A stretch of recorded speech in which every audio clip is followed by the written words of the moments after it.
I was so dumb, but I hopped on a plane, almost drove right back to the 541. Shitty U-turn on the freeway, you turn me from a fiend to a way to you fun. I can wait in the sun for a little, but it's been real gray, and tonight it's a nice C1. I can wait in the cold for a while. Oregon's playing Oregon State right now. I see none. I was so Basketball. dumb, but I hopped on a plane, And almost it drove right is back to the 541. 43 to 30, 44 to 37. Oregon State with the lead in the first half. I was fully planning in today's podcast to have a discussion about if we're buying the fact that, Oregon men and women are undefeated right now. If we're buying that Oregon is actually good at basketball this year. I think we can probably say if they lose to Oregon State, the answer is pending. Right. Ask me again in 3 months, right? Even if they beat Oregon State, it's pending. You never know with Dana's teams this time of year. That's the The fact point. that they haven't That's lost the point, a game, though. the fact that they haven't lost yet is amazing. That's what I'm saying. That's my point is they're undefeated early in the season, which never, ever happens. So, I don't know. Well, even if they win tonight, they won't be undefeated coming into next week because they go The to that Vegas Vegas tourney? tournament. Yeah. Fair enough. But still, I think we've been impressed with the way they've been playing so far, right? Can I just give one snapshot judgment? Yeah. Is granted, Oregon hasn't played anyone at home in basketball. They never play anyone at home in basketball. I think it's a problem that they never play anyone at home in basketball non-con, because why would you go unless they're top 10 and you're super passionate, why would you go to watch them play Nicholls State, Fullerton, Portland, or I'm just Montana, whatever, right? And granted, this is a rivalry game. But the intro to this game showed a full baseline student section at Oregon State holding and waving a TIFO. Shout out to our football fans. Rick Tidd. That's the best student section I've seen in the state of Oregon since pre-COVID. Facts, yes. There is a point where I've said this before. Oregon fans, you're bad at this. The team you're playing, and granted, I know it's a rivalry game, so it's not fair because, like I just said, Oregon never schedules anyone in November and December. This is a team with a Pac-12 logo and a WCC logo on their court. And they have a better atmosphere than you've had in 4+ years for any game, probably. Yeah. For a non-conference game, Jesus Christ. 'Cause I don't even think Oregon fans showed up for that Baylor game a couple years ago where the Bears beat them by a bazillion, I feel like. They had the upper deck was open for that game. It was open? The curtains weren't down? Yeah, curtains were not drawn on it. Yeah. Sure, okay. But I 100% agree with you, though, on, regular fans, yes, they don't. It's 4,000 people show up for all these games. But, yeah, the student section, the pit crew is bad. It's bad. It doesn't even fill up because my seats are at the very end of, right behind old DJ Gemini, who's at the very edge of the pit crew. All those seats around him, always completely empty. Always completely empty. I think I'm trying to think back to a time when they were good. Right before the pandemic with Pritchard. Yeah, I was gonna say the Pritchard time, the Final Four team. Well, and then the year that there was no attendance, they made the Sweet 16 and whatever, but we couldn't show up, so it didn't. Well, yeah, no, I'm just saying that that's really, it's been that long since I remember them actually being a factor in a basketball game. I don't want to be that old fucker who brings up Matt Court, but please don't. They used to just shake the fucking rims and stuff in that place. So they would impact things, and then sort of over the years, I don't know, complacency, bad product on the court, boring. Dana's boring. this Oregon football team is boring and they're selling. Okay, I know they're number one. Yes. Not fair comparison, but yeah, no, it's just I have a hard time with Oregon. The most critical Oregon basketball fans don't watch Oregon basketball. They swoop in and they're like, "Our NIL's the best." Or this, or that. Like I didn't get into it. I watched an argument about Jackson Shellstad like just the other day online. Someone was saying how great he was.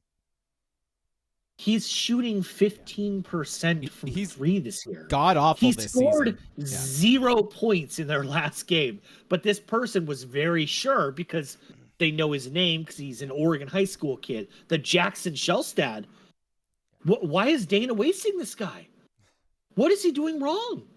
You not watching the games.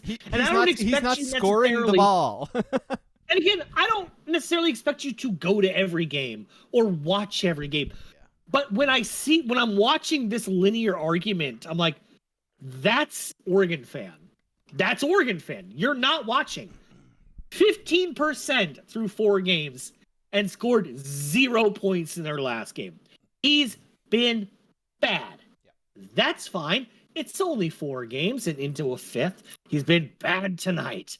Let's see how it goes. He's only a sophomore. I wonder if this fan completely forgets that Peyton Pritchard, his first year, complete facilitator because he was on a good team, right? Sure. His sophomore and junior year, he was bad. His sophomore year stunk. He was so hesitant. He would get to the paint all the time and pick up his dribble and be so scared to shoot the ball or do anything. He would just turn it over or just give it up to someone that's open on the side. Yep. If you're saying Shellstad right now, I agree with you. Shellstad right now is not playing good.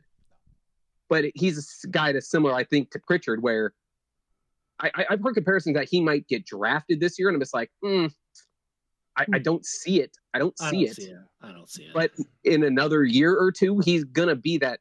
If he sticks to his senior, he's going to be the Pritchard senior year. Absolutely. Very, very similar arc so far between these two. Really talented kid. I'm not burying him. Yeah. What's going on?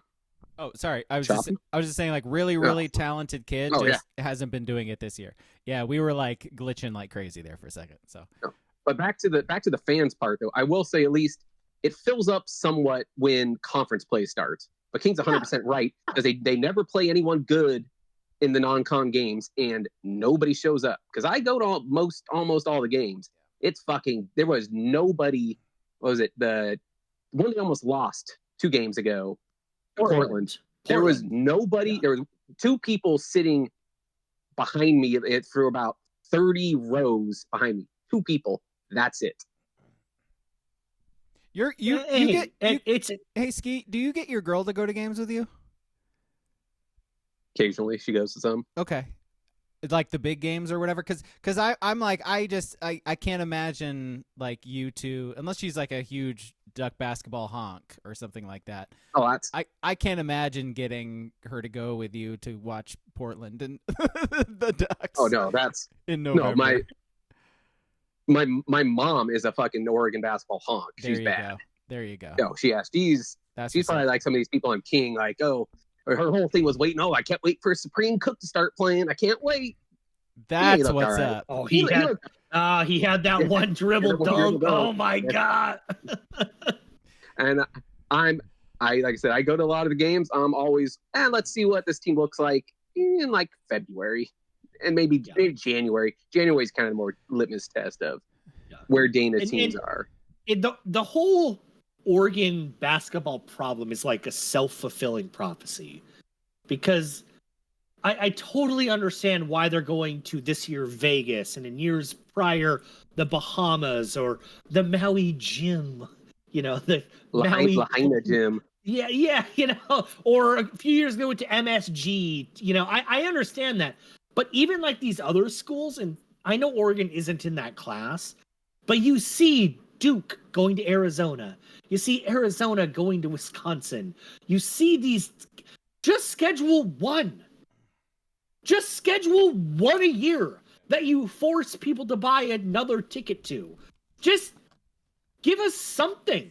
Well, what was that matchup like last week? I think it might have been the same night the Ducks were playing Portland. It was like Kentucky against Kansas and then North Carolina against Duke. That was all happening in the same gym in the same night. And we just because I was thinking about it. Other than that Baylor game a few years ago, the only and Michigan finally came back last year, but Michigan was terrible, and everyone knew they were terrible by the time they got there in late December. The only other big non-conference game I can remember was Georgetown at Mac Court, like one of the last years of Mac Court. They just don't play teams you care about. And what's it going to hurt? Why not? Like, yeah, no, exactly. What's it going to hurt? Like, you get blown out by Duke at home during the non-conference schedule. Okay. It like when the season matters in the end of February and March, no one's going to fucking remember that. Like unless you beat them, then it'll be like, oh yeah, Oregon beat Duke 3 months ago. But if you lose to them, nobody cares.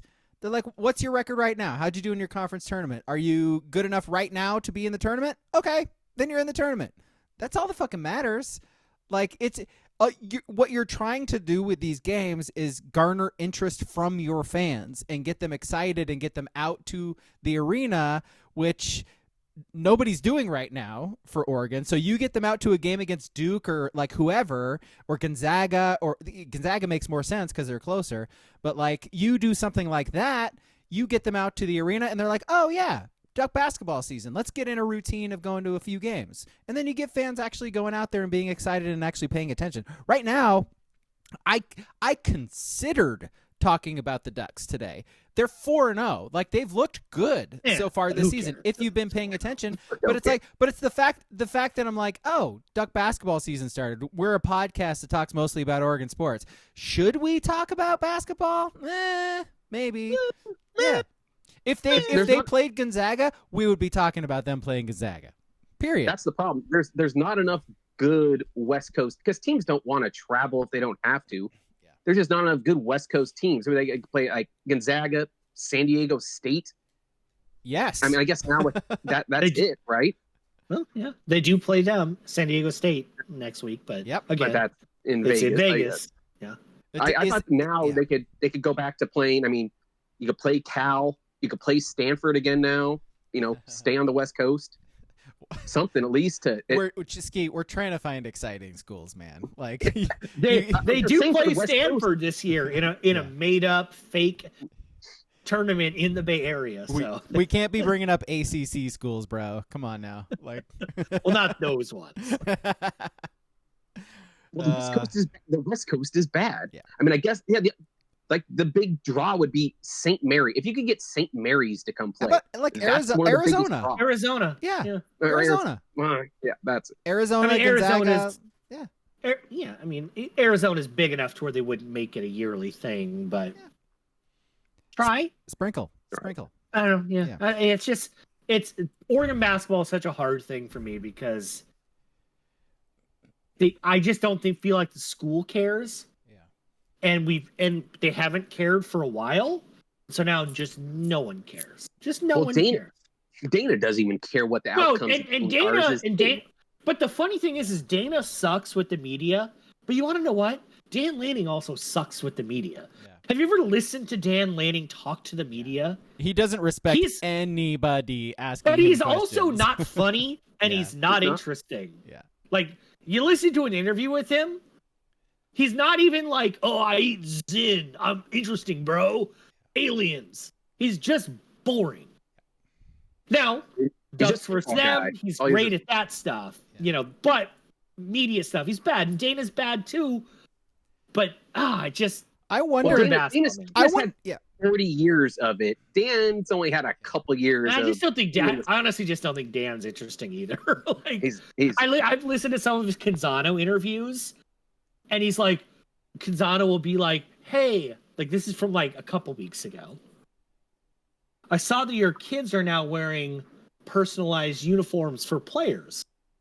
Why did I don't remember the players.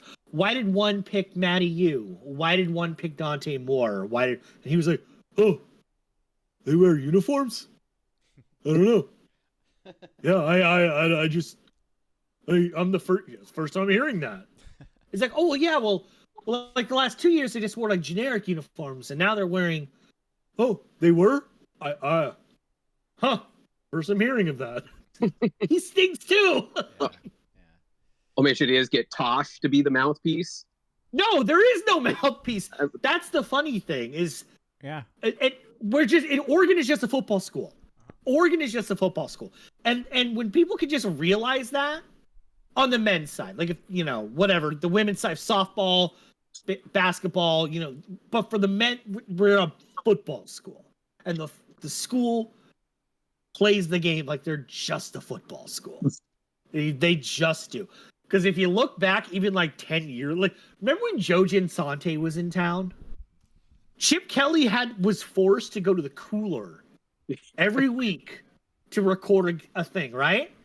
And Mike Bellotti and Chip Kelly had coaches shows. The coaches show. I by the way, I used to love those. Like because it was the point in the week where you could actually watch highlights because there's no YouTube. Like if you wanted to see the game that just happened and hear what the coach said, that's the only way you could do it. It was great.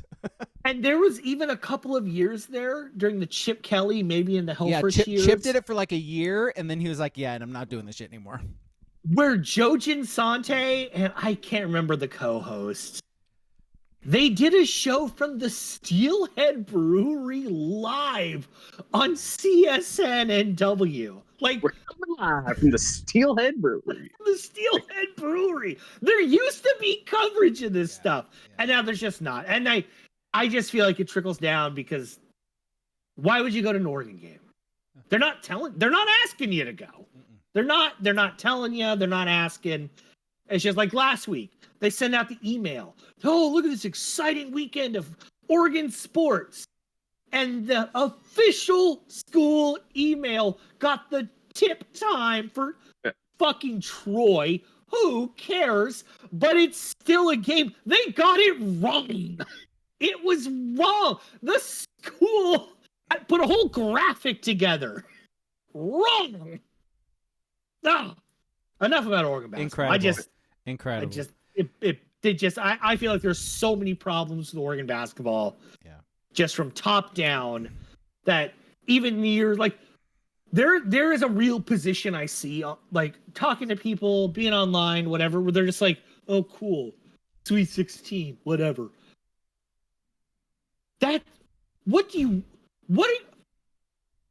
How are your expectations higher than that? What have this team shown for the last 40 years to be Ever.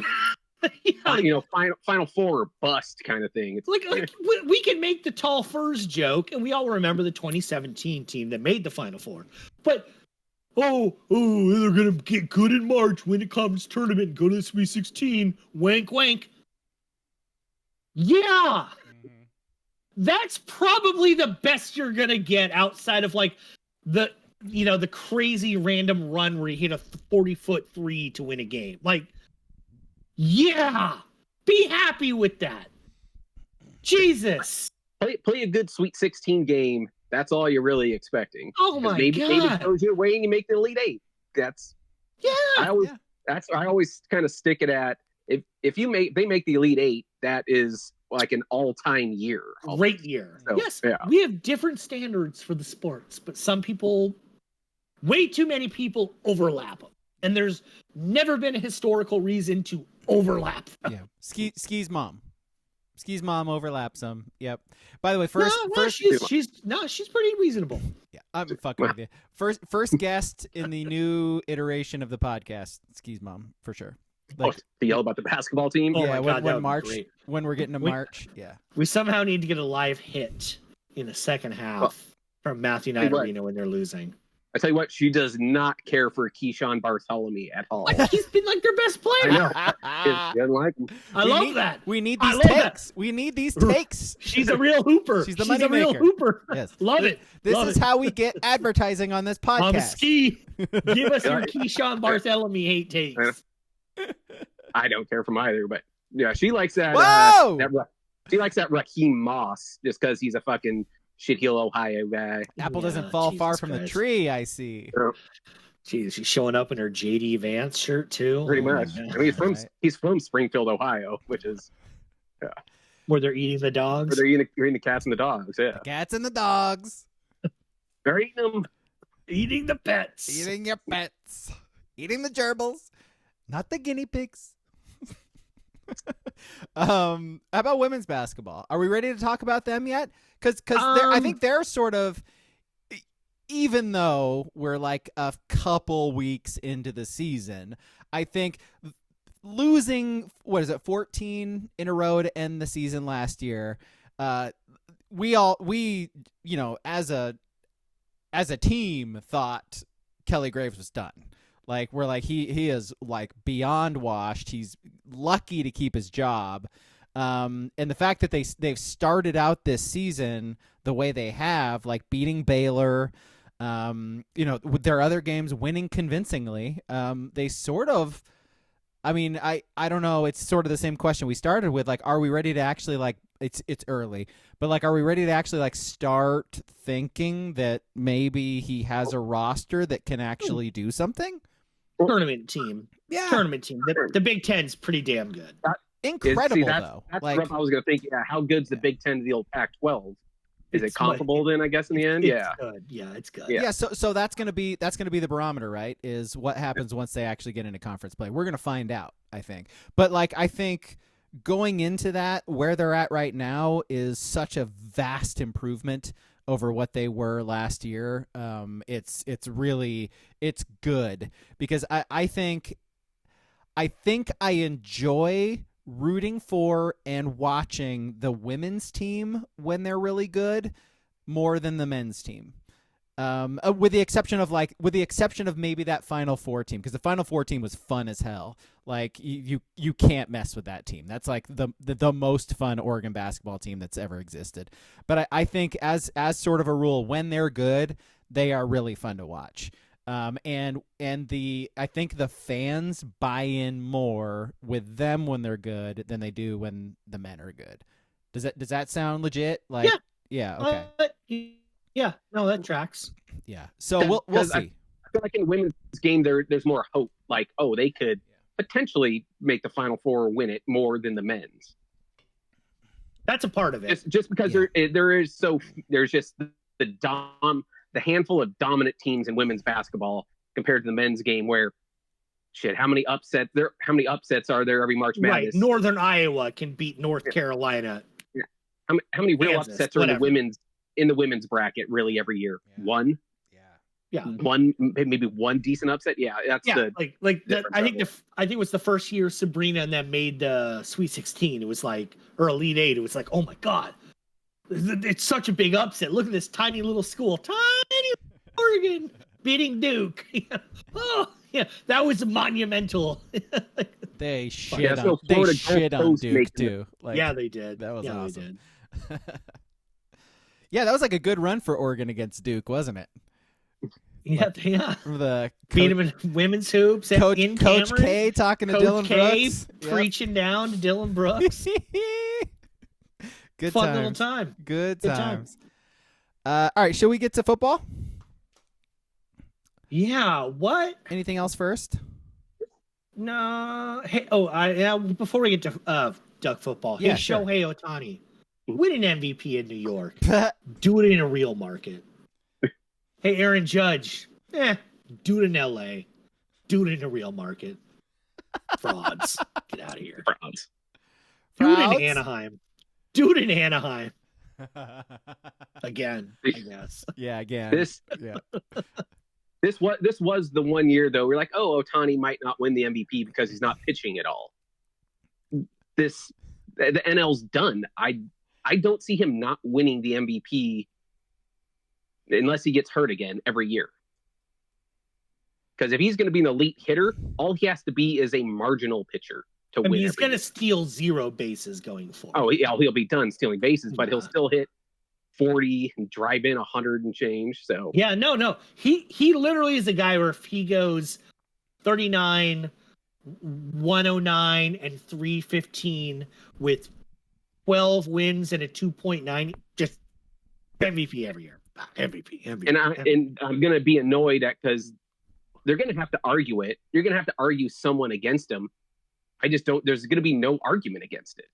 It's impossible. Francisco Lindor.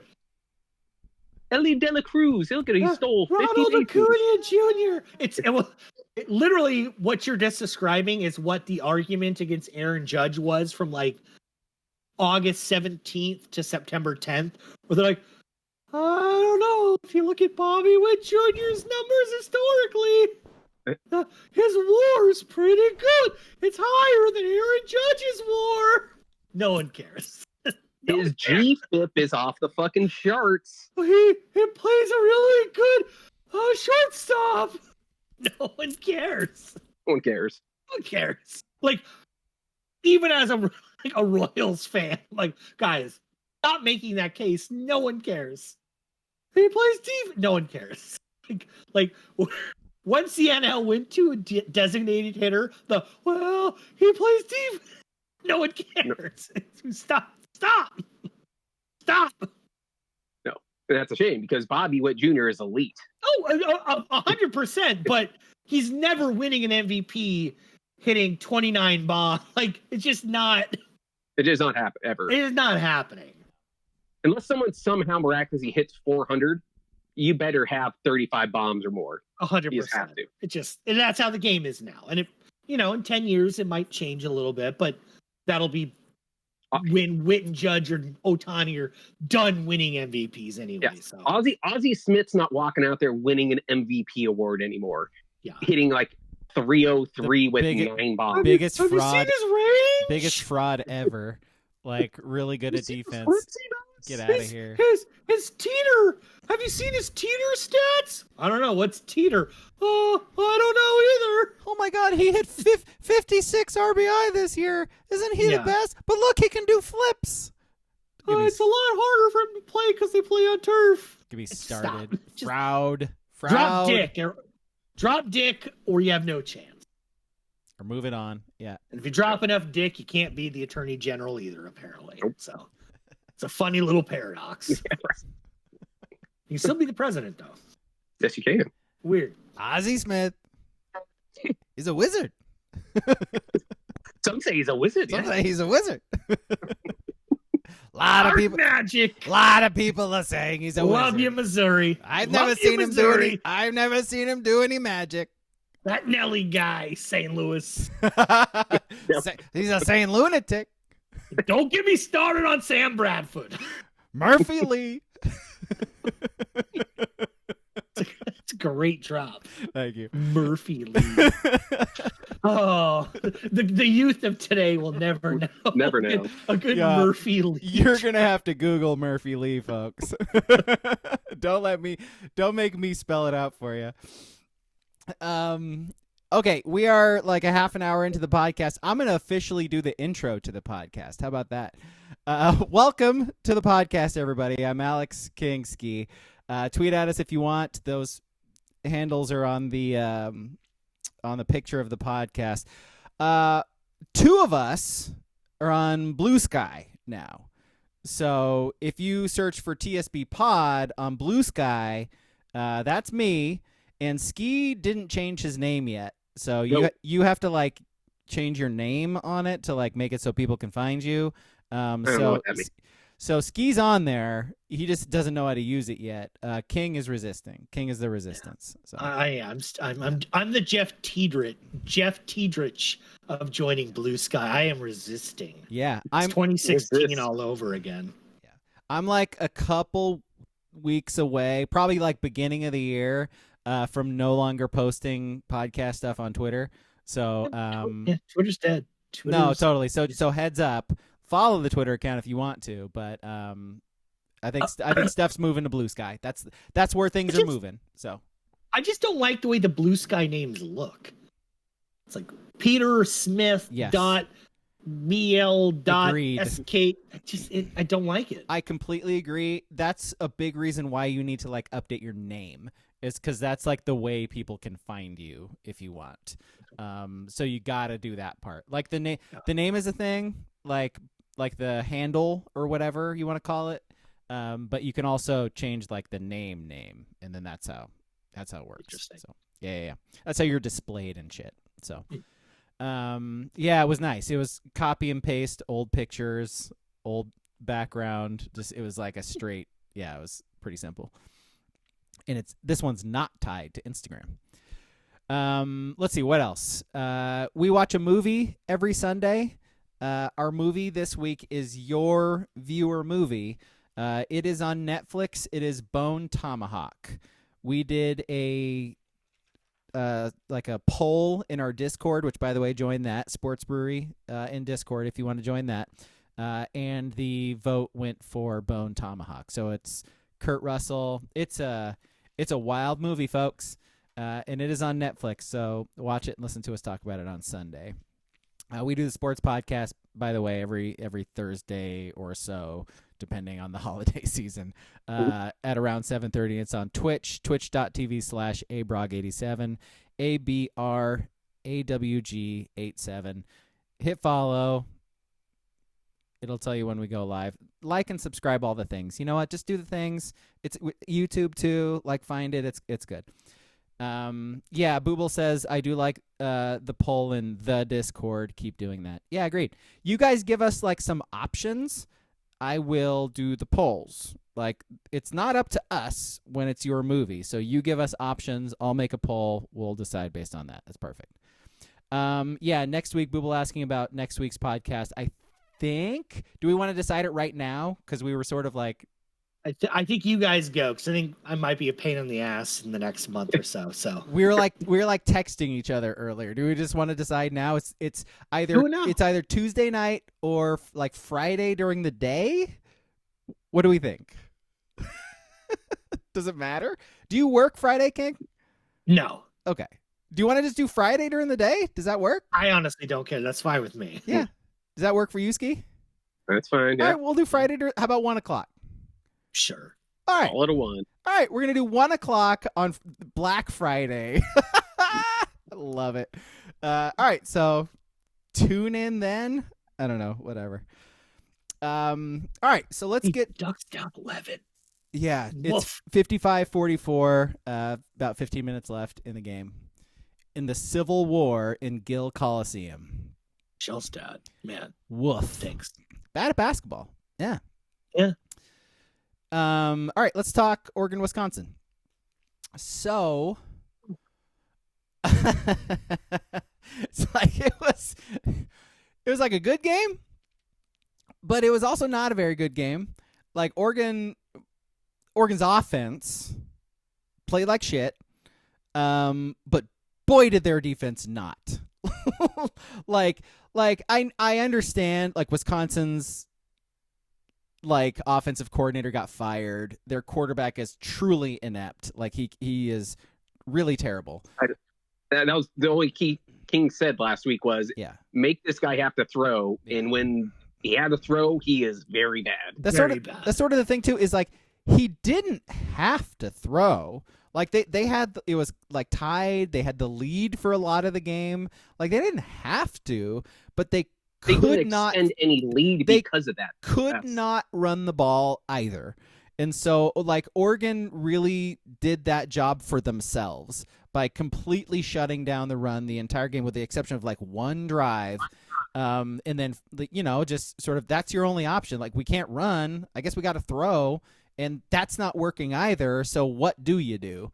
And I mean, there are games like this throughout a season where your defense and your special teams are going to have to win you a game. And Sappington was perfect. He scored 10 of the 16 points for Oregon in the game. Their defense was just lights out, and they won the game. The offense was not good. Dylan Gabriel was off. Jordan James had a good game. The receivers, I mean, Stewart had 10 catches, but under 100 yards. So, is that a good game? I guess. Yeah, that's on Dylan, though. That's... Yeah. I mean, they were sloppy. They were sloppy. And, because there were plays that Dylan even made where he's rolling to his left, throws downfield, wide open, Ferguson, and Ferguson just falls down. Like it's a walk-in touchdown. Just don't fall down while you're running a route, and it's a walk-in touchdown. So it's that sort of thing where they just kept stepping on their dick the entire game and like couldn't get out of their own way offensively the entire game. But like Idaho, like Boise, they won. And maybe that's a Dan Lanning thing. Like I don't know. Gritty gutty. But the fact that Oregon is like now this year consistently winning those close games that they probably shouldn't win is pretty cool and not something we're used to. We brought it up last week though. Also, this was the Ducks' 8th straight conference game. It was a road game, one of the farthest times they had to travel this year. It was set up. I said I picked Wisconsin in our lines because I said if they played like that, they would lose or barely win. And they played very similar to last week. But there is gritty and grit is a good way to describe at least this defense for the most part. They are a tough bunch to score on. I mean, you can move there's always a drive or two, but that's every team has a drive or two where, all right, the offense calls the correct plays, shit like that. But this defense is legit. And you guys were kind of, throwing shade at Dylan Gabriel there. I think you need to throw equal shade at Will Stein's play calling as well. Both were very, very mediocre to bad. But before we get to the Will Stein thing, which we should, I just kind of want to mention, we kind of talked about it in the Discord, but like Oregon, and I hate doing the schedule talk because I don't think one scary week of scheduling means shit. I hate when people blame the 1 week, but Oregon's the only Power 4 team in the country that played 8 straight weeks of conference games, right? 8 straight weeks, period, I believe, as well. I believe you're right, too, as a Power 4 team. And Oregon is one of only 2 teams this week that has a bye. And the other team that has a bye is their opponent for next week. And in the last 5 weeks, Oregon traveled to the East Coast, Midwest, however you want to phrase it, 3 times. Like, the Big Ten did not do Oregon. I'm not saying they went out and tried to screw them, but that was a lopsided schedule. And I think we kind of knew it at the time, like even in the beginning of the year, but I don't think it didn't. I think we thought it was going to wear on them this much. But I think it really did. I really think it did. Because that's a lot. It's just a lot of travel. And Michigan's not, what they were last year and what they probably won't be next year. But still, again, you went to Michigan, you went to Wisconsin, you're flying and they're the other stat. They are the only, so in the Big Ten, if you play on a Friday, which Michigan and Ohio State never will, they just won't. If you play on a Friday in the Big Ten, you have to play 2 Fridays, right? And other conferences have the same agreement. They are the only team in the country, Power 4, that played 2 Friday games in 3 weeks. One on the West Coast, one in the Midwest. So there was just a lot of schedule stuff going against them. And yeah, I just think they were tired. 3 straight weeks are going to play a team coming off the bye as well. Exactly. It's like insane how, again, I don't think they did it on purpose. And there will be years where Oregon has a schedule like Indiana, where it's just... We can only hope. We can only hope we have that. Oh, shit. You just win that one game, you're going 12-0. It just wasn't Oregon, I will say, it's going to come around on Ohio State here, though, because if they get by Indiana and they make it to the Big Ten championship, they're going to be the ones that are going to be playing 7 straight weeks of games on top of it. So on top, losing 2 offenses, they're going to be dealing with injuries too. So they could be sounding like us Duck fans here come the Big Ten championship game if they get there. Yeah, I remember I said it early in the game, and I was premature because he ended up with 121 yards and a touchdown. It's okay. That happens to everyone, Dave. It happens to the best of us. I was like Jordan James in the first quarter, like after his first 3 carries, I was like, he looks gassed. Like he looks tired. And which like, is weird because he carried the ball 20 times in 3 weeks. Yeah, and by the way, 25 times against Wisconsin. Like, he looked tired. The team is tired. The team is banged up. Like, they need this bye so bad. And, like Birch, fighting through his injuries all season long. They're going to get Tez back if you follow him on Instagram for the Washington game. Like, I hope Tez does not play against Washington. Okay, we got to stop that. We got to stop that. You're like Joey Galloway over here. Like, I think Indiana should bench their quarterback against Ohio State so they have a better chance at the playoff. No. It's Ski. Hurt. It's Washington. So he doesn't need to play. He does. Two losses last year. He's playing, bro. Like, all right, well, guess what? If he plays and gets hurt, I'm putting it square on you, Braga. Yeah. Right on your shoulders. Your big, broad, sweaty, muscly shoulders. Don't you put that on me, Ricky Bobby. Don't you put that on me. Pate shoulders. Thanks for the compliments about my shoulders. Turtle. I see you. You're working at home and doing those bell pulls. Turtle. No. So like, I think it is known now. I think people are finally sort of realizing that, God, Oregon really didn't look that great against Maryland. Man, they struggled and barely survived against Wisconsin, who is bad. And I think they're starting to maybe realize why. It's because Wisconsin D has a good secondary. Yeah, so we always give them that. They have. They have depth. Passing defense. Oregon has depth on defense. They had depth on offense until they lost some of those pieces, and it's showing. Like the defense is really good still, even though like Birch has been out. Like they still have a 5-star defensive end backup. This is a show out kind of last month for Matty U. Really with is. Birch being banged up and stuff, and he's really sharp. Yeah, you're a 5-star for a reason. Amen. That stick on third down or whatever. Boy. Whoa.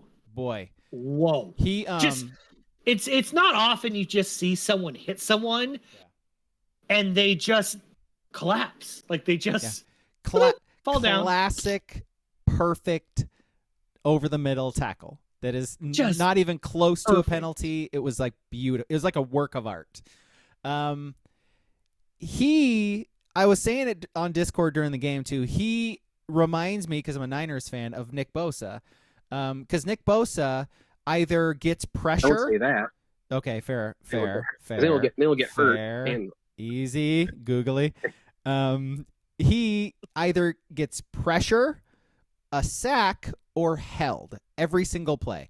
And that's what he was doing against Wisconsin. It was incredible. Like every time, like no wonder their quarterback can't pass. One, he's bad at throwing a football, but two, he's under pressure like every single time he goes back. So yeah, and like how much does that help the DBs too? Because the DBs playing 8 games in a row are tired and banged up and need a break. And if you're getting pressure, you're making them have to cover one move, dude. Like their quarterback's not running across the field. He's getting rid of the football as quick as he can or going down. And it helps everything, man. Like he's been so key for them the last couple of weeks. Well, it is really shown that going forward in this conference, if Lanning could just nail getting those defensive ends every cycle that he needs them. Yeah. Because if you could have two, like when Birch is healthy and you could have both those guys on the edge, these quarterbacks in this conference are bad. And a lot of them aren't mobile. So how much it just elevates your D, because like I said, it elevates the secondary by having those guys just even get pressure on these fucking mid-ass quarterbacks that the Big Ten has. I'm looking up their recruiting because I think they have a couple of guys in the next cycle. Like I saw some blurb about some big. or was that the giant tight end, like the tight end, not D end, a giant like 6'8" guy or whatever? Yeah, he's 6'7", 260 or whatever. Yeah, let's see. Yeah, maybe not. Maybe it's offensive line I was thinking of. They got a 4-star edge guy. Yeah, okay. So still got to work on the defensive front. But like we've talked about that since the beginning of the season, though. We've talked about that all season with this Oregon team. Like that is the strength of the defense. Like we knew that. We're like they got Harmon, they got Caldwell. We thought it was going to be Caldwell more when the season started, and he sort of emerged the last few weeks after not really. I mean, I guess he's like a space filling guy, so he's not spacier gonna do a lot other than that. But he started to actually make some huge plays for the defense. Like there was the highlight that was posted online of him being like occupying 2 guys, like shedding each of them and then making a tackle. Like that is NFL shit. Like that's an NFL play. If you look historically, you know, the Clemson teams, those Georgia teams, they all had the dominant front fours. And that's what Lanning needs to stick with this. Because, I mean, I think you guys will agree. I think the Ducks linebackers they're okay. There's nothing special about the Oregon linebackers. Yeah. So if you have a good front four and a good secondary, it makes up for having not a lot of quality at linebacker. Yeah. I think Boss is really good at diagnosing plays. But like Adrian Jackson, but Adrian Jackson sucks.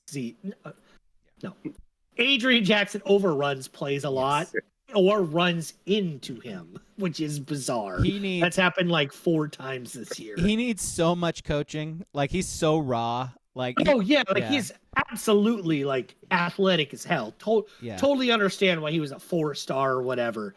But yeah, there are some plays where it's like, come on, bud. Where are you going? Boss is pointing. Yeah. It's going here. It's going here. Inch over, and then you run right into him.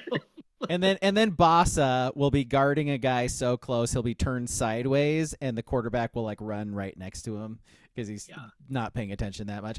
Like is Betcher actually like I know he leads the team in tackles. He's like the best linebacker? He might be like the most like how solid linebacker. Like a pure tackler, like reading plays, making tackles, like.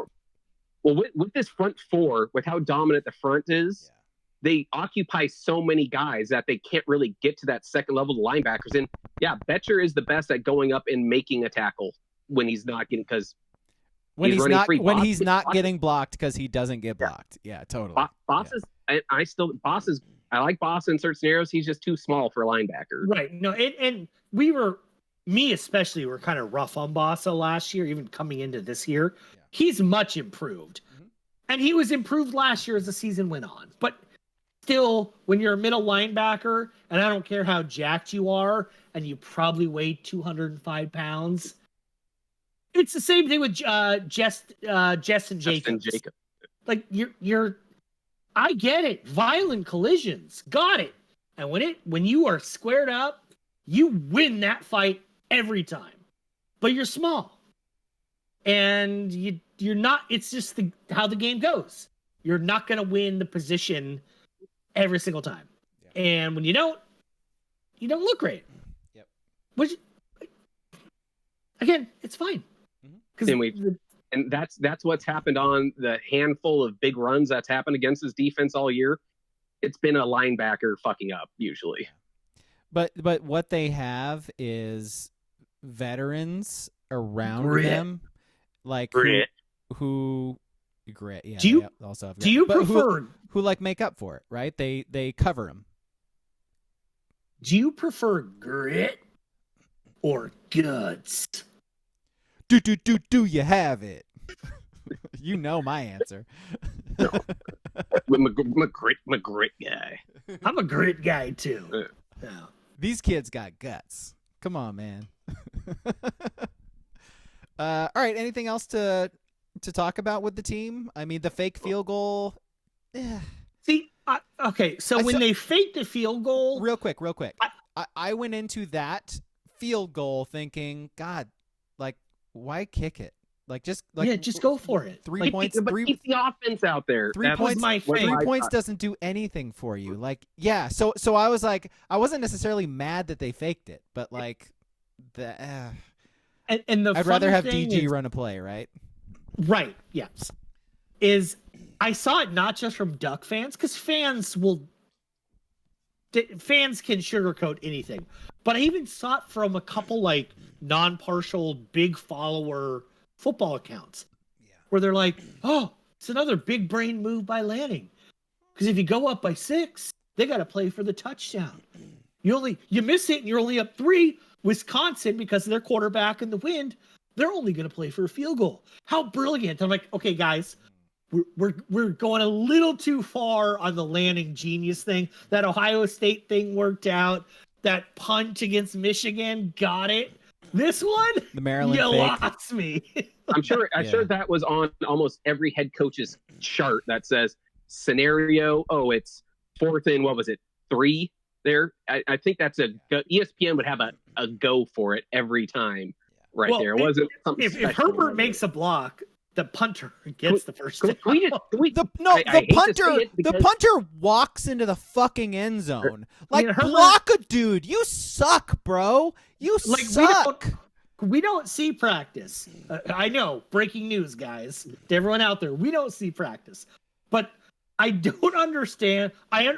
T-Ferg, if he's not a blocker, fine. I kind of get it. Travis Kelce it out. You know what I mean? Got it. Sadiq, who came into the year as being a borderline blocker, but if you watch some of the accounts, like just for example, like a Jeff Schwartz, every week he will isolate a play or two of Sadiq blocking his ass off. And Herbert's just kind of like, it's, that dragon meme where it's like scary dragon, big cross-eyed with the tongue out dragon. That's what Herbert is in that room. and it's just, what is he? Why does he play so much? What is his value? Tell me, make it make sense. In the gritty words of the Backstreet Boys, tell me why. Yeah. You know what I mean? Tell me why. Yeah, he's not a good pass catcher. He's not a good route runner. He's not a great blocker. Tell me what's why. going on. And for all we know, because Dan Lanning doesn't release injuries, Sadiq has super mono or something. On that note, I think it's fucking crazy that Dan Lanning is still even this way. Healthy players, when you see them, you'll see them. But the fucking second the Ohio State center tore his Achilles in practice this week, everyone knew. Because being secretive is fucking stupid. It's fucking stupid. If Ohio State and Ryan Day can just be like, he tore his Achilles today. You want to know what? Everyone else? Just be honest. If it's a quarterback with a tweaked ankle, I got it. But if it's a month-long thing, people are still doing, hey, did Matthew Bedford wear pads today? We've never seen him play. No. And he's like, no, you'll see him when you see him. Yeah. It's so dumb. Will we? When will we see him? I remember there was a time where he thought this shit was cute. Chip Kelly threw out 19 guys in walking boots. Hardy har, we got it. I'm over it. Betting is in our lives. Be honest. These conferences have injury reports. If a guy's not playing for a month, he's not playing for a month. Just let us know. I hate it. It's dumb. It is really silly. Stupid. All right. Do we want to? We still got to get to Stein. Oh yeah, Will Stein. We forgot that because so I'm less anti-Stein than I think most. I think Oregon's offense right now. I don't know that it's necessarily him calling bad plays as much as them being gassed and not executing, because I don't know that his play calling is that much different than it's been the whole season. I think Gabriel's just missing guys. Guys are not holding blocks. I don't know what it is. I don't necessarily put all of it on Stein. I think maybe I think maybe he goes away from the run when it's working too quickly. But maybe that's really like my only criticism. And going away from the run, it's like you're going to Dylan Gabriel throwing the football, and Dylan Gabriel's good at throwing the football. So I don't know, man. Like I think some of it has to be on the executing too. So of course, but I feel like aside from the run part, I feel like we saw 2 games where or maybe 3 if you want to throw in the first half of UCLA, but Boise and Ohio State. And maybe coincidentally, it's just because they were the 2 best teams, quote unquote, they've played this year, where he went vertical. Yeah. They were a vertical team. And I know Tez isn't around the last 3 weeks, so maybe that's part of it. Tez was never their big vertical threat anyway. Of course, so but he could suck someone in just running. Sucks him in for his little slant routes. Yeah, but man, like Evan Stewart catching 10 passes for like 88 yards, that's not... it's not what that's not his game. Like in that scenario, he's better off being 6 catches, like 112 with a touchdown because he had the 1 explosive. I feel like he goes away from the run a little bit, and this year, it kind of last year too a little bit, but more this year, to me it feels pronounced that he doesn't go for the explosives as much as he could. Like just even to take a shot. As much as you should. Just throw it deep. If you it's 2nd and 3, just throw it 45 yards down the field. Oh, you miss? All right. Run it. Like, well, what happened in that second drive? I'm pretty sure they drew a pass interference. Yeah. After that first drive, I think it was run, quick little bubble screen out to someone, 3-and-out punt. And they did have the deep pass to Stewart up the right sideline that one time. That was basically their only big play. The whole game. So, my big problem with Stein is that football is meant to have the defense guessing what you're going to do. Yeah. Stein seems so one-dimensional to where it's either going to be run, and quick pass, run, or it's, all right, we're going to be throwing the ball every time. That drive where it ended with the Dylan Gabriel interception, that was, all right, we're throwing the ball every play this drive. And then you get it inside the 7, and it's like, oh, we're going to run these stupid little crossing routes on the 3-yard line to where you have to have a perfect pinpoint pass there, or if the ball gets tipped, that's been a lot of his interceptions have been those red zone underneath route crossing routes. Yeah. Guess what?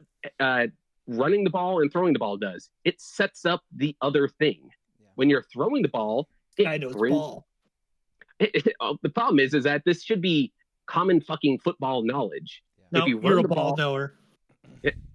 Ball knower, right? If you run the ball well, it opens up the passing game for you. He doesn't do both at the same time is my big problem with him. Certified ball knower. How great is Ball? That's what I want to know.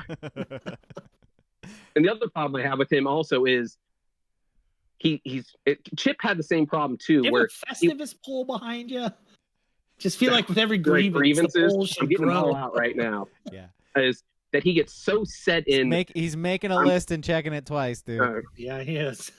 He gets so set that he's just going to run plays just straight up the middle, and he's going to do that until it starts to work. And then what happened, especially in the second half with James and stuff, you start getting him out on the edge on some of these plays, and he had big chunk plays. That's what you do when you have guys that are faster in the defense, and you have an offensive line that's not a great run blocking straight up the middle offensive line. Yeah, I just don't get it sometimes of what his thought process is on these things. Especially after you lost Harper. Like you lose Harper. Yeah, maybe don't run up the middle as much. By the way, Civil War basketball happening right now. Oregon within 2. There's 7 minutes left. They just hit a 3. And then also you lose what is Tez's biggest threat on the field? Thank you. Getting the ball in his hands quick and having him run. Those plays have stopped working entirely. Like they're the exact same plays they've been running all season long. But whether it's guys just not blocking, which they're not, or it not being in the hands of a guy who is a legit playmaker who can make guys who aren't blocked miss and get 7+ yards every single time that play's run, it's a huge difference with the offense because you said it, like second and short, you can do whatever the fuck you want. That's a first down play they run all the time, and it usually gets them 6 or 7 yards, and it doesn't anymore. Like since Tez went out, like since the Michigan game, it does not work anymore. Well, that's what that play is designed to be quick and then get that one receiver pretty much in a one-on-one matchup with someone that's like 5 or 6 yards off them. Yep. And that doesn't work if the guy isn't fast or has good moves. And they keep running those plays, and now they're getting 2 yards, and now it's 2nd and 8. Or their losses, yeah. Or losses. And then what do you do next play? Maybe you run the ball next play. You only get a couple. Now it's 3rd and long. And yeah, a big difference of how this offense was moving and how this offense is designed to be 2nd down, 3rd down, and short. That's why they are like top 10 in the country on 3rd down conversions. It was like 50-some-odd% for a while. Mm-hmm. And he's still stuck in this to where, King, you said, you have Evan Stewart. He is a Civil War update. Nope. The game is tied. Yo. Back to you, Ski. Oh, Oregon just missed a shot to take the lead, too. And you have Trayshawn Holden. Utilize those guys to what they are best at. Dude, I'm with Charles in the Discord. Throw some fucking slants, my guy. Like, Trayshawn Holden is a beast on slants. Throw that man some slants. Get him in open space over the middle. He's a beast. With Dylan Gabriel being short, they just need to be run a little deeper. They just need to be like 7 to 8 yard slants and not those quick little slants right off the line. It's not hard to design a play to get these guys in one-on-one matchups in space. It's not hard. We see it every day in these other teams. It's raining threes in Gill Coliseum, baby. I know the weather is frightful outside the gym, but take a step inside, Gill. It's raining threes. 69-66. Nice. Oregon with the lead. Nice. Okay, sorry, Ski, you were saying? I haven't done with that. Right. I think the only other thing with Oregon football we need to cover is, do you guys think people outside the Oregon football realm, not rivals, not Washington fans, not USC, but just a Maryland fan, a Texas fan, do you think they find the Ducks versus them videos? And I know they're not watching the whole thing, but so many media members cut up 2-minute sections and throw them out on Twitter or Instagram or whatever. Do you think it's cringy for other fans? The central theme of these things, the thumbs down, the jump around. Just a general question. Good question. Not because the team's good. If this was a 500 team doing this shit, you'd be like, all right, yeah, what are you doing? But I asked because today I heard a clip that was from yesterday from the producer for John Canzano's radio show, where he was saying how cringy those videos were. And then he also was like, but I haven't wore a pair of pants since before the pandemic. And I was like, okay, well. All right, well. Well, you lost me on Canzano's producer, so I already know he doesn't know shit about fuck. Fair enough. Look, I don't know shit about fuck. She's going to be the Silver Surfer in the Fantastic Four movie, guys. Replacing Jessica Alba? Was she the... No, was she the Silver... she was Storm or whatever. No, she was the Invisible Silver Surfer. What the hell am I talking? Jessica Alba. Yeah. No, strike that. Mods, delete that. Cut it. All right, I don't like the Silver Surfer. I think he's creepy. Yeah. We've been doing this podcast for a long time. I was thinking, because we don't have trivia today because it's a bye week, that we'd be shorter. I don't think we're going to be shorter. No, we'll just do lines. Go right now. Lines. Ski. Lines go. Everywhere. Lines. Lines. Well. Lines. How the tables have turned a little bit here in the last couple weeks, Lines. Braga. Last week. Oh, we got the old sound effects. Yeah. You had 4 points. King, you had 5 points. I had 6 points, winning the week. So now, Braga, you're up 3 on King, and I cut it to single digits. I'm only down 7.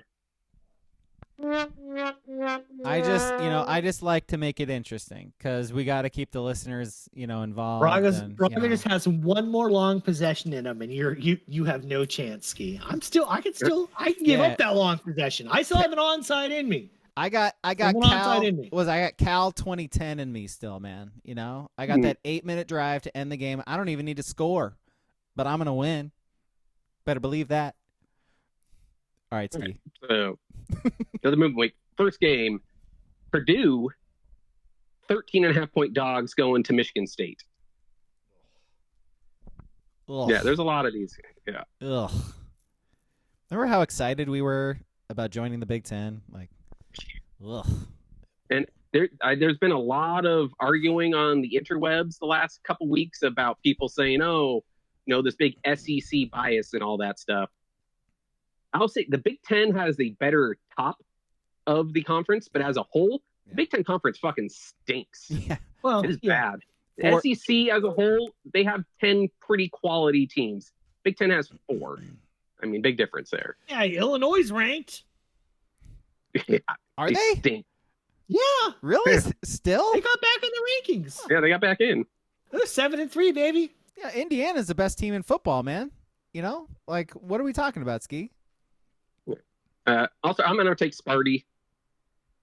I mean, Purdue's still Purdue. Yes. Yeah. Yes. Sparty. Yeah, Purdue's terrible in every way. All right. The big game.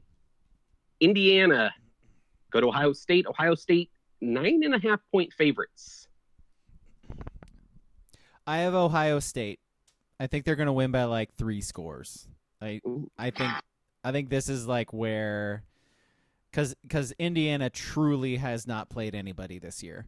I think this is where they have beat the shit out of pretty much everyone. They sure have. They sure have. I think this is where we sort of are all right, well, they're a top 15 team. They're not a top 5 team. I think this is probably where we find that out. Yeah. OHIO. I'm going to take Indiana because I think they have to play this game close, I think, to make the playoffs. I think their schedule is so bad, and by losing this game, not making the Big Ten championship, that they have to point to something hey, look, we played the number 2 team in the country to a 1-score game. This is you got to let us in now. This is it for them. If they lose by 3 scores, they're donezo. Done. So I think they're still in the playoff, right? Because they won't play in the Big Ten championship game. They wouldn't have to, by the way, which would benefit them a great deal. I think with the 1 loss, I think they're probably still in, right? It's going to be up to people. They're going to probably see Tennessee or Georgia or someone that's a big SEC school right on the cusp and be like, unless they lose by 24 plus, I think I said 3. If they lose by 3 scores, I think. Unless it's the only way. If they lose by 17, they're still in. I think so. Which is a stupid arbitrary number, but yes, but 17 is sell that one. 17 didn't get blown out. Right. But 21, oh my god, 21. Oh yeah, so you get 3 scores, you're done. All right. Oh god, next game we got Kings Prom, Illinois. They're dogs on the road to Rutgers by 1.5. Give me the Illini. Rutgers is back, man. They are back. Yeah, I got my Scarlet Knights in this one. Give me Rutgers. I don't know. This is just purely for points. I'm going to take Illinois here. Just chasing points. Land of Lincoln. Next game we got Kings Hawkeyes. They're going to Maryland. Are they going to make the playoffs? Iowa 6.5-point favorites on the road. Iowa, star pick. Same. Iowa star pick.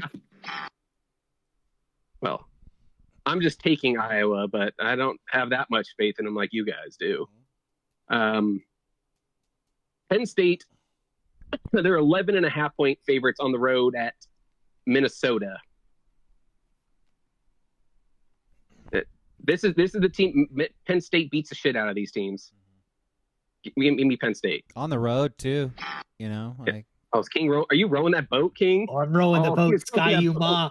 PJ Fleck, baby. PJ Fleck, baby. What you mean? They're covering that spread. What you mean? Imagine if Oregon hired him.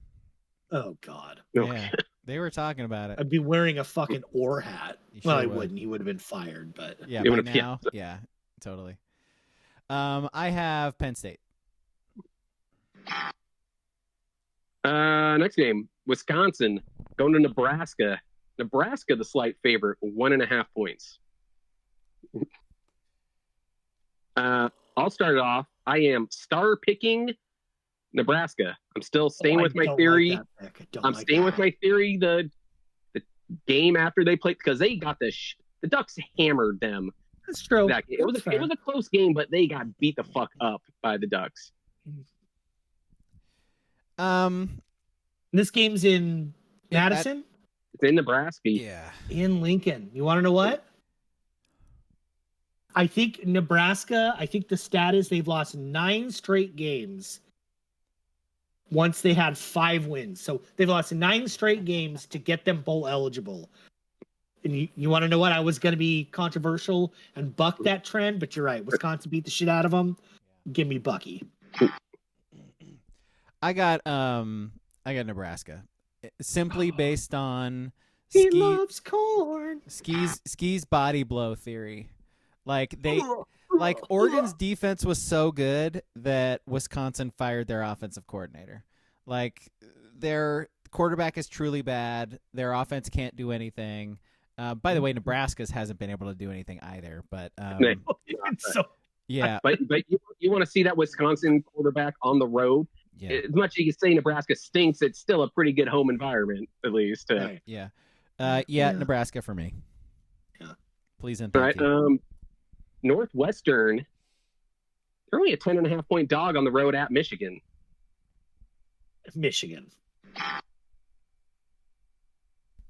Northwestern. Oh my God! Look at this guy. Purple power.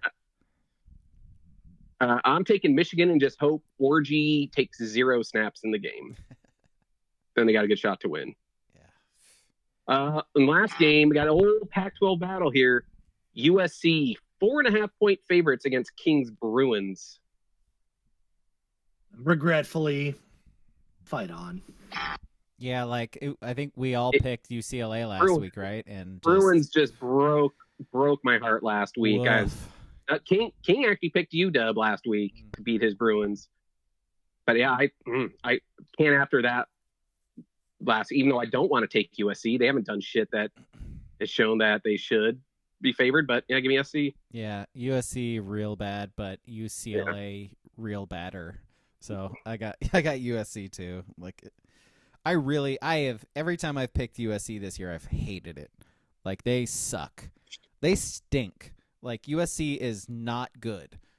And their coach is an offensive coach and their offense is terrible and they don't recruit good quarterbacks. Like they're fucking bad.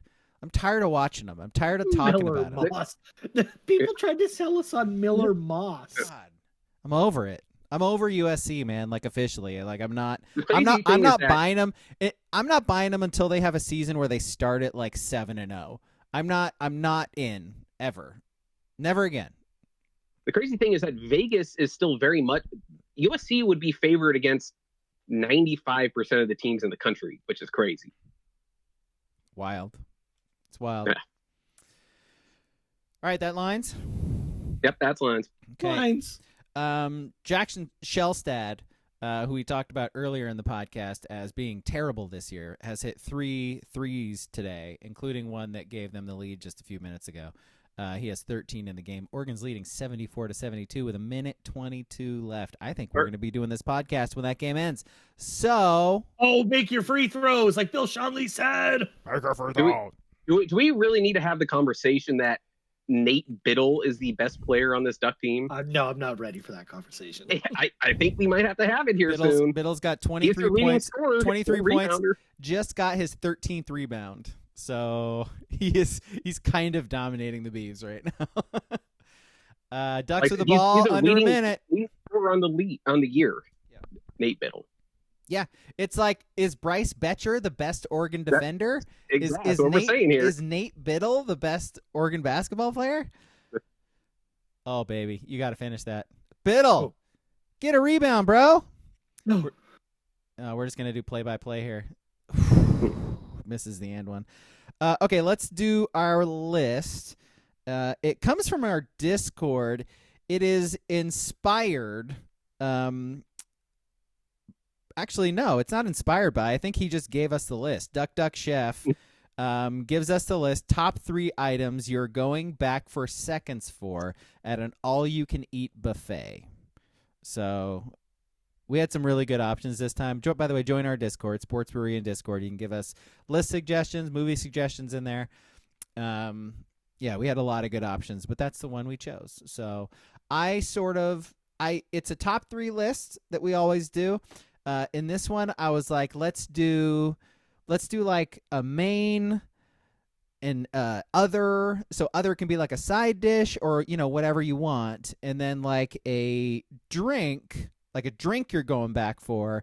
And then I'm like, we'll add on like a dessert as like a special treat on top of the top 3. So we're going to do like our top of those. So which one should we start with? Do you have an opinion? This is actually hard because you kind of have to pick your buffet of choice. Are you going Asian buffet? Are you going, more of an American buffet? So it's all open. Mix it up with each one. Yeah. So yeah, I'll go first. My number one main dish at a buffet would be the old Florence Casino buffet they had. It was a seafood buffet, and I would go back for seconds for king crab legs. Oh, that's good. That's good. And get some butter. Do you do the butter too? No, obviously. I hope it's got a little bit of herbs in there as well, a little herby butter. Some herbs and spices. I think seafood buffet is a risky endeavor. In Florence, the coast is right there. That's why it's okay. Yeah, they got it right out of the Old Town Bay. Mm. Yeah. Just walk right down there. Right there. I know. Yeah. Right by Lowe's. Yeah, that's where they got it. Look, just because it's like a 2-minute walk to actually get the crab does not mean that the crab, when it is being eaten by you, is going to do good things to your body. So, it is what it is. That is also the risk you take at any buffet of any kind of food. So yeah. The main is like a hard decision for this, by the way, because they're like the different kinds of buffets. They're like the main is the main. It's the reason you're going to the buffet, and so like. I got a question for you guys though on this topic. Do you guys? I haven't been to a buffet for a long time. Hometown buffet's gone. Haven't been to anything in a while. When you have gone to a buffet, are you going there to get your money's worth or just to eat what you like? Yeah. I've eaten at a buffet once in my life. I don't know. It's been a long time. Unless Papa's Pizza counts as a buffet. This one is so out of I don't know. Yeah, it does. Yes. Okay. Then. If it's called a buffet, then it counts. Like the Tracktown buffet counts, yeah, of course. I don't do buffets. Yeah. They're gross. I haven't been to one in a while. It's been a while. I think the last one I went to was like the Chinese food one on Gateway. Yeah, that's the only. Yeah. I guess I could lie and just do a breakfast buffet line from a hotel. I like that. Yeah, I like that. Omelet. What's going in that omelet, dog? Diced pork, onions, cheese. I don't know, man. Floundering. I didn't go. I don't know. This is great. I don't know buffets. My favorite type of buffet is an Indian buffet. And there used to be like Taste of India in South Eugene. I used to like do their buffet. They had a buffet. They would do a lunch buffet, and you could buy a to-go box and like fill it with like you pay. It was like legit like $12 to $15 for the box, but it was a huge box, and you fill it, you take it home, and it's like 2 or 3 meals. But goddamn, it was great. My favorite go-to was their butter chicken. And it was it's fantastic.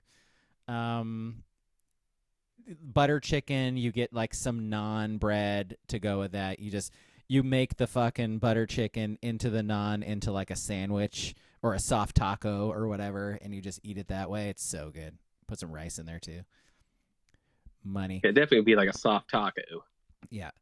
Let's see. Mains from the chat. Booble says shitty buffet pizza. It's good. It is good. You never hit up like Izzy's? That's the only time about literally. Yeah. You never went to Round Table Pizza when it was off Willamette Street? Pizza buffet and the one time at a Chinese buffet. That's it. I've never been to Hometown. I went to like last summer when I was in Vegas. I walked by a buffet and went, "Oh, it's $49 now for buffet food." Nope. Yeah. Out. Yeah. I never did the buffet thing. And there's nothing wrong with those buffets you went to, my guy. Like genuinely, like pizza buffets are amazing. Like they're fantastic. I love. Some of them have like fried chicken also, and like other cool stuff like that. Yeah. Papa's Pizza has a buffet, man. You know? Yeah, I know. I get some cottage cheese with your pizza. You know what I mean? Like, man, what I want to say, a market of choice salad bar. There you go. Number 2. Jadrian Tracy, 2 free throws made. Let's go, my guy. They're gonna get it done. All right. Oh, they got it done. Oh, the Ducks of Oregon have won 78-75. Oh, the Ducks of Oregon walking into Gill Coliseum. Redwoods. Coming out with a huge win early in the season. 78-75. Good job, Ducks. Came back Ducks. from 11 down in the second half. Good job, Ducks. You know, like we said earlier, you can't lose that game. All right. From the chat, continuing. Nutian's main is Mongolian Grill, as much beef and noodles as I can get. Yes. I went to a Mongolian Grill once, and I saw that everything was frozen, and I went, Yeah. That's why it's $13.99 for all you can eat. It's so good. Because it's just noodles I wish I liked buffets, but there are a few things in life that turned me into Monk. Remember that show Monk? Of course. There are a few things, buffets are one of them. Yeah. I'm like, I don't think that's up to temp. You get straight Tony Shalhoub. Why is everyone grabbing the same tongs? What do you mean it's not up to temp? You're watching them cook it, man. But the Mongolian Grill, sure, but at some buffets, no. Putting the tongs in the macaroni and the coleslaw. And it's been there a while, you know. And when you go to get the sunflower seeds to put on your sandwich, your salad, you're putting that same tongs. Yeah. And the bacon, and the bacon and the sunflower seeds. I'm Tony Shalhoub on this one, guys. Yeah. No, I'm with you. I hear you, man. Sorry. Let's see. Nutian says, Erica says, CC's dessert pizza. Oh, CC's. The pizza place. That's great. That's her main. That is a place I've been to. That is a place I've been to in Beaverton a few times, and I go, no. Nope. You guys are good. You're good. There is an Albertsons in this lot. Yeah. I will go and get some pasta salad. No, it's the Homer Simpson gif, right? Like he walks in and then walks out or whatever. Oh yeah. No. Yep. Yeah. Let's see. WCP says North's Chuck Wagon. If it was still around. So mashed potatoes, you say. That's your main? Is mashed potatoes? All right. Spuds are good.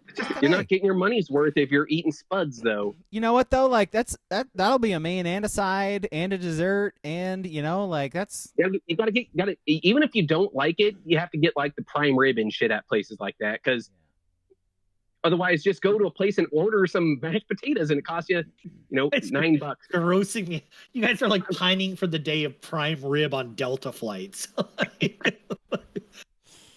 You go to North's Chuck Wagon, you got to get the prime rib. No, you don't. You don't. Guess what? Just go to Subway. I guarantee you, it's in the same. It's not prime rib on the flight. It's Salisbury steak. Salisbury steak. That's it. Yeah. A good homemade if Salisbury I am steak. forced to eat at the buffet, I'm getting my fucking money's worth. I don't care.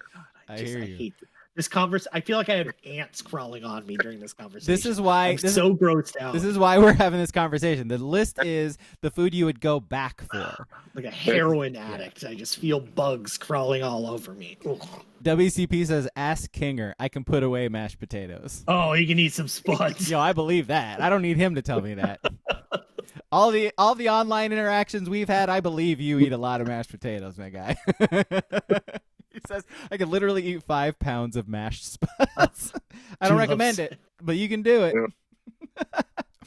All right, Ski, what's your so let's see, what's your other? That's what we're calling My other, it's just going to be when I'm going to just gross King out as much as possible here. I'd hit up the salad bar, because it's real hard. You can't fuck up salad. It's just putting veggies in bowls. I mean, you can. It's hard to fuck up. You can have salad. no ice underneath that tray, and you're just eating room temp. What's wrong with some room temp greens? Science, man. Yeah, I'll say every time I go to like a pizza buffet, I'm making myself a salad too, and I like them every time. And you know why I like them every time? Is because there's bacon, there's cheese, and there's ranch dressing that is like the most fat and calorie-filled ranch dressing you'll ever have in your life. And that combination of things with lettuce just tastes amazing. It just does. And some croutons usually. Yeah, totally. Yeah, perfect. God, croutons are great. Croutons are great. This. I fucking hate this. Mine. You'll love my next answer, then also. Yeah. Strap on. Or not strap on, strap in. Oh, baby. Oh, baby. All right. My other, sticking with the Indian food theme for me, is vegetable pakora is my other. Like, it's like the side that boy, I remember the first time I had it. Like, I never get to have it because I never eat Indian food, but every time I do, it's like, God, I could eat it all day. Like, it's so good. I believe that Taste of India it's down over by Matt Knight Arena now. The actual Taste of India? Or is it a different place? Taste of India. Whoa, yeah. Cool. The same taste. They moved out of the South Hills, that big ass building they had before, and that had like the fake tree in it on the inside. Yeah. Oh yeah. And now it's right across the street from Matt Knight. Can I give a hot take? Yeah. I don't like, outside of naan, I don't like Indian food. That's fine. It's just like too much. It's just like it's a little bit of sweetness in it. Like even the curry, there's like, I don't know if it's the turmeric or what, but yeah. Not for me. Okay. That's fine. This whole is not for me. All of this that we've said is not for you. Buffet food, yeah. By the way, like, I know we've been not commenting on it so far, but you saying buffet just makes me feel good on the inside, Ski. So just keep it up. Go hit up the buffet. All right, what's your other king? Dr. Pepper. We have a drink. Like, I don't know, man. Stop asking me. Pick a side. Any side. Yes. Pick a side. Pick how you want to get food poisoning, King. Do it. Yeah, come on, man. Breadsticks. There you go. There you go. That's a good fucking side, man. I don't eat it though. They're so good. Goddamn, breadsticks are great. What a cheesy bread, by the way, while we're at it. Shit. Segment sucks. By the way, listener, You wanna know what gaslighting is? It's this fucking guy. I send Ski and King the list that y'all gave us in our Discord, and I'm like, hey, any thoughts on the list? And King is the one who chose this list. I thought I could lie my way through it, and then I remembered when I look at buffets, I get this saliva in the back of my throat. It just Gag reflux, even when you just think about it. Yeah. Let's see. Animals, savages. How did COVID not wipe out those things? It's amazing we're all still here. We're still eating office potlucks now again. It's terrible. Well, the pandemic did kill off Hometown Buffet for your joy, King. Thank God. Yeah. Some good came out of the pandemic. That's true. So we got like one other in our chat so far. So start sending them in, guys. WCP says his side at the Chuck Wagon would be some sweet rolls. Sweet rolls are good. I'm with that. What problem do you have with bread? Can you got a problem with rolls at a buffet as well? I feel like people don't wear gloves when they work with bread. You grab your own. People are definitely rooting around in there finding the right one. They're using old flour, which that'll kill you. Like that'll kill you. There's beetles in there. Yeah. Booble says his is mashed potatoes. Oh, it's a big tater. Big tater. You gotta need to get a sounder for the Spuds cast. Tater cast. Spuds cast. Spuds McKenzie up in this bitch. Rest in peace. So wait. So WCP, make a choice, because WCP just gave us another one at the Chuck Wagon. His other would be chicken fried steak. So do you want chicken fried steak or sweet rolls? You got to make a choice. It's other/sides. So come on, Chicken pick fried one. steak. That's an interesting food. That sounds like a main, doesn't it? I think chicken fried steak it was at Sherry's. Tell you that much. Big ups, R.I.P. I don't know if I've ever seen a breakfast place. He looked at the sides, chicken fried steak. So yeah, should I wouldn't hate it, but so he is choosing sweet rolls. Thank you for standing on your laurels and going with sweet rolls. Nutteen says unlimited soup at Olive Garden. Does that count? Well, what kind of soup? Are you getting the minestrone?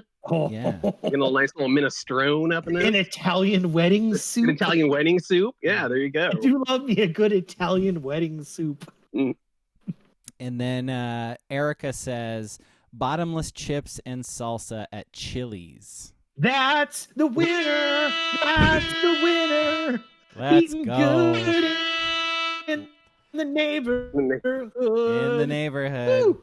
Let us freaking go. Chips that you eat in your life, King. Oh my God, so many of those chips. They're so thin. They're so thin. They Even are with thin. the grease on them, you're like, thin and greasy. Bad for me. See through those things. Absolutely, that's the point. Yeah.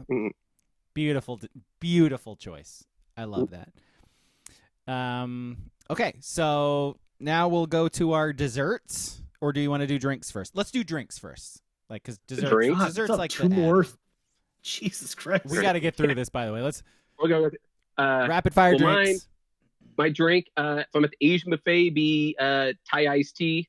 Standard buffet, I just go standard iced tea. Dr. Pepper. Yeah. Light ice with a slice of lemon. Now you know what That's plastic, not paper. You know what I do with the paper around my straw is I turn it into a little caterpillar. Yeah. No, you shoot it. That's great. No. I turn mine into a little caterpillar, get it wet, and then it extends out. That's what I do with my straw paper. I don't know about y'all. Yeah. Maybe I'm just like get it wet and it extends. Hell yeah. Yeah. Maybe I'm just elevated. I've been there, but I've been there, brother. Maybe I'm at just another level. A while though. To the rest of you. Okay, so my drink when I wasn't a diabetic was lemonade or a strawberry lemonade. Probably strawberry lemonade. I would go back for that all the time. And then it would be like a diet Mountain Dew. Yeah, diet Mountain Dew. I know this. He just wants the diet. He just wants those calories. He just wants sugar. That sweet taste of that Mountain Dew. Oh, God. Once it touches your lips, it's over. You know. Mountain Dew's new commercials. Not a fan. I swear the abominable snowmans actually have genitals. I believe that. It's uncomfortable. It's uncomfortable. They're supposed to not have genitals? Oh, I mean, it's not. It's a commercial. It's a snowman. Come on. What are we saying? I mean, I like to imagine my abominable snowman with just like big old elephant trunk dropping. They're not tracking them by their feet tracks. It's by their big old cock. There's a big line. Big old line with two little. There's a line in the snow. They're chasing the stripe. Exactly. All right, what's your drink, King? He said, I already said it. You did. That's right. You were leading the way. Good call. Nutian says water with the crunchy ice. Oh, I do love the crunchy ice. By the way, ice. Good call, because that's what all my soda's going into, the crunchy ice. God, it's the best. Erica says Dr. Pepper. Mm-hmm. My girl. Clever girl. What was that? And then Booble says Pepsi or Coke, just gallons of it. Yep. That reminds me of the Pizza Hut buffet. Just nothing but soda the entire time. And then WCP says drink at the Chuck Wagon would be sweet tea or Pepsi. Because we are, after all, a Pepsi town. So. Oh yeah. If those billboards everywhere. WCP keeps bringing up the Chuck Wagon, that's been out of business for a long time. I'm sure his drink of choice was like a graveyard back then. RC Cola. There you go. Cheer wine. Tab. That's Tab. Diet Right. Yeah. There you go. Diet Right. RITE. Yeah. I love Tab. God, we got to end this podcast. We really do. This is the longest podcast of the year. No, but Tab kills me because you can see Tab on the counters today, and it'll say, "Oh, this contains saccharin. Saccharin's going to kill you." Buy Tab. Buy Tab. Okay. All right, Tab. I got you. Thanks, Tab. Okay. Our desserts at a buffet. Our desserts. King, get ready for this. My dessert would be pudding. Fuck yeah, it's pudding. Old ass, warm ass chocolate pudding out of a buffet. That's mine too. Yep. Let's go. I want vanilla pudding, not chocolate though. Vanilla? What about the tapioca? You get some tapioca pudding? I don't care for tapioca. I'll take some rice pudding over sucks. I've been trying to kill this segment for 30 minutes and you guys keep on Jell-O. Salisbury steak. Chocolate pudding, baby. Got a bowl of chocolate pudding in my underpants. All right, what's yours? Me? Yeah.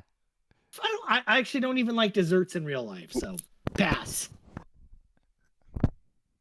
I don't know. I'm going to start singing Zach Bryan lyrics about like my chicken fried cold beer on a Saturday night. I mean, kinda. Yeah, are you offering? I don't. Yeah. I'm terrible. I don't like this segment. Yeah. All right. From the chat, Booble says vanilla ice cream out of the machine, so like a soft serve. That's great. Correct. And then you put some like chocolate syrup on it, even though the chocolate syrup at those buffets always sucks. It's like always bad. It's wild. It's wild. I'm gonna lose 10. I'm gonna lose 20 pounds just off this segment because nothing's gonna look good until next Wednesday to me. And then Nutian says, same as Booble, but add sprinkles. Like that. Jimmy's. And let's see. Did I miss? Oh, I did. WCP's is pie and soft serve ice cream. That's good too. You got anything from Erica? Nutian? We're waiting. Are you just drawing this out to make me mad? I sure am. I feel like this is a bit now. For the last 15 minutes, you guys have just been doing a bit. No, her thing has been in the chat for like the last 5 minutes. I've just been drawing this out. Erica says peach cobbler extra crumble. Yep. She's from Georgia. Georgia. Okay, that's our list. Thank you for thank God. watching. Thank you for listening, everybody, to this marathon podcast that has no business being a marathon podcast. I'm sorry, and thank you. Movie on Sunday is, what is our movie? Bone Tomahawk. Bone Tomahawk, that's right. Movie on Sunday, Bone Tomahawk. It's on Netflix. Watch it. Listen to us talk about it. Bye. So go bye. We go by.